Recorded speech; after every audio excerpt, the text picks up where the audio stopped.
Okay, so where we left off, we talked about Descartes' rule of signs, where we counted how many sign changes there were for f of x, we counted how many sign changes there were for f of negative x, and then we used that to tell us what the possibilities are for the number of positive real zeros and negative real zeros and imaginary zeros. And we didn't solve them, we don't know the exact number, but we have a nice table laid out for us for what our possibilities are. So the very first thing that we have to do is count how many sign changes there are for f of x, because that will tell us the possibilities for the number of positive real zeros. So for the equation or the function f of x equals, there's no sign in front of x to the fourth, so that's positive x to the fourth minus 2x to the third plus 5x squared minus 6.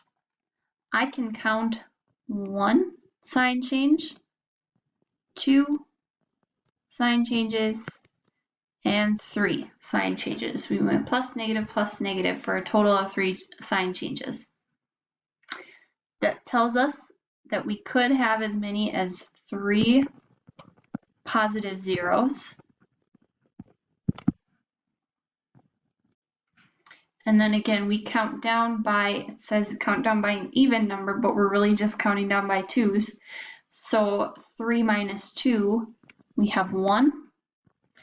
And if we tried to count down by 2 again, we would get negative 1.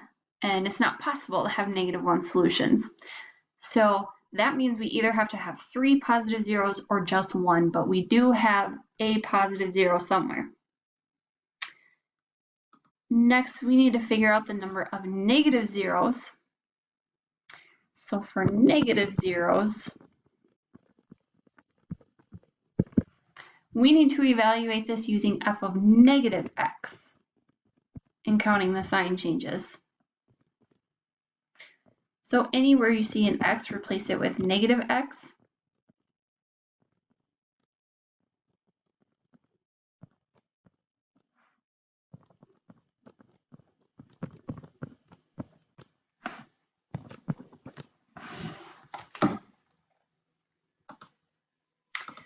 And then anywhere that you see an even numbered exponent, it will become positive, or you'll keep the same sign. Anywhere that you see an odd number in the exponent, you will change the sign of whatever you had originally. So for example, for f of negative x raised to the fourth power, 4 is an even number, so the negative sign will cancel, and this remains x to the fourth power. Next we have minus 2, negative x to the third. Negative x is being raised to the third power, so that means that becomes like negative x. So you can think about it as like negative 2 times negative x, and then it's positive 2x to the third. You keep the exponent the same, but we have an extra negative sign that it shows up with our coefficient. So then we have plus 5 times negative x squared. So again, the 2 is an even numbered exponent, so we keep the same sign.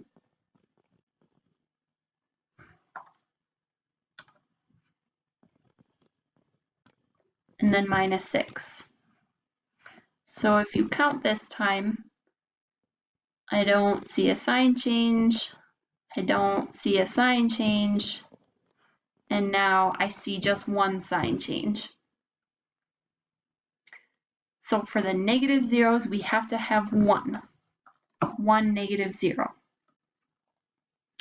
And now we just need to fill in that same table from the other page. So we need to look at the positive real zeros or solutions. We need to look at the negative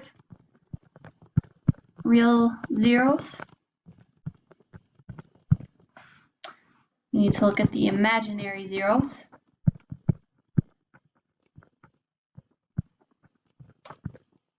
And then the total number of zeros. So if you notice from the last slide, the total number of zeros stayed the same. You always get that from looking at what degree or what the largest exponent is. So we need to have a total of 4.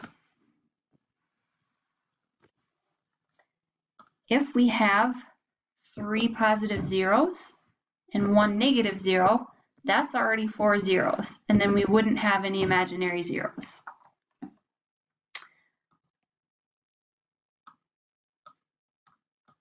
Next, let's suppose that we have 1 positive 0 and 1 negative 0.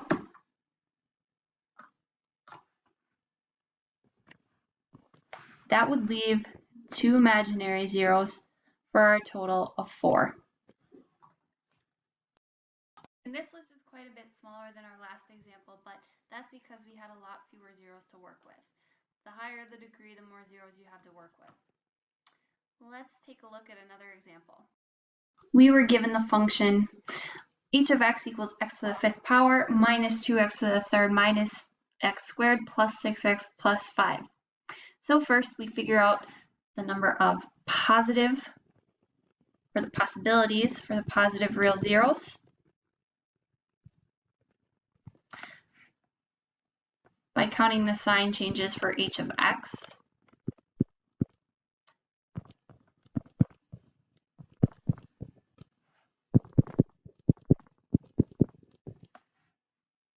Our lead coefficient is positive. We go from positive to negative, so that's 1.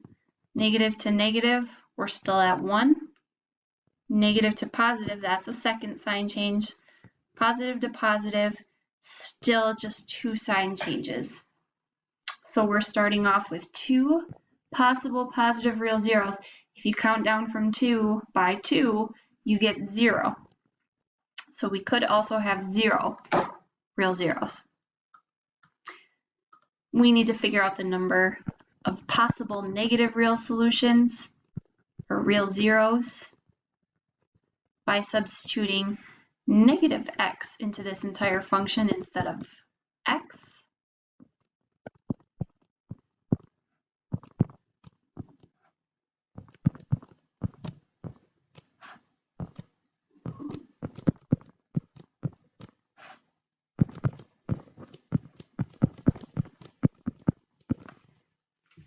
And anywhere you see an odd exponent, you will change the sign of what we had originally.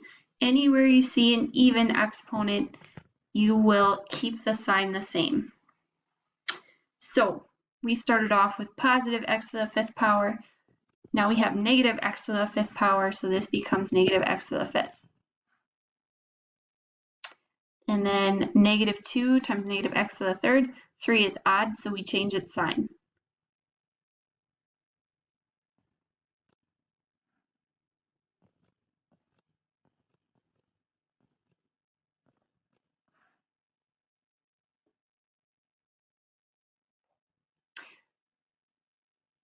Negative x to the 2nd, that would simplify to x squared, so we keep the sign how it is.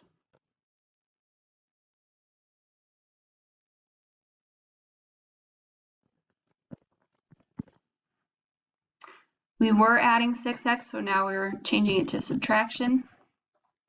And for our constant term at the end, we just leave it as 5. Sorry, that should just say plus 2x to the 3rd. Okay, so now we're going to count the sign changes again. We have 1 sign change, 2 sign changes, still at 2 because we went from negative to negative, and then here we have 3 sign changes. So we have a possible 3 negative real zeros. 3 minus 2 is 1, so we could also have 1, and that's where we have to stop because now we're out of space. Draw the table to count the number of positive real zeros, negative real zeros,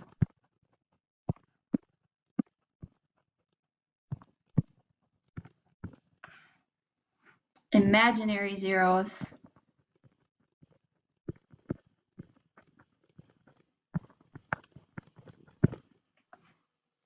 and the total zeros.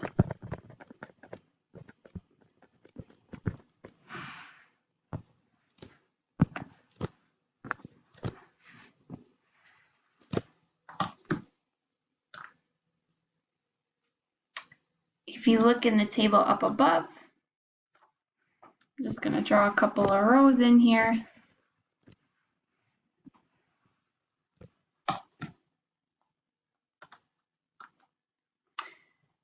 We had the option of 2 or 0 positive real zeros, so I'm going to start with 2. For this polynomial, it is degree 5 because that's our largest polynomial, so we have a total of 5. We could have 3 negative real zeros, and that would leave 0 imaginary zeros. We could also have 2 positive real zeros or 1 negative real zero. That would make 3 of our 5 total zeros that we need, so then we would have 2 imaginary zeros. If we have, because if again we're looking back up at the table, we could also have 0 positive real zeros.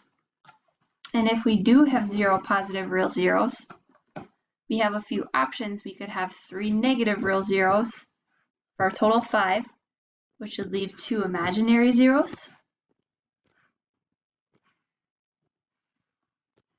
Or if we have 0 positive real zeros, and again I'm using the table, we could have 1 negative real zero for a total of 4 imaginary zeros, and that would still get us to our total of 5.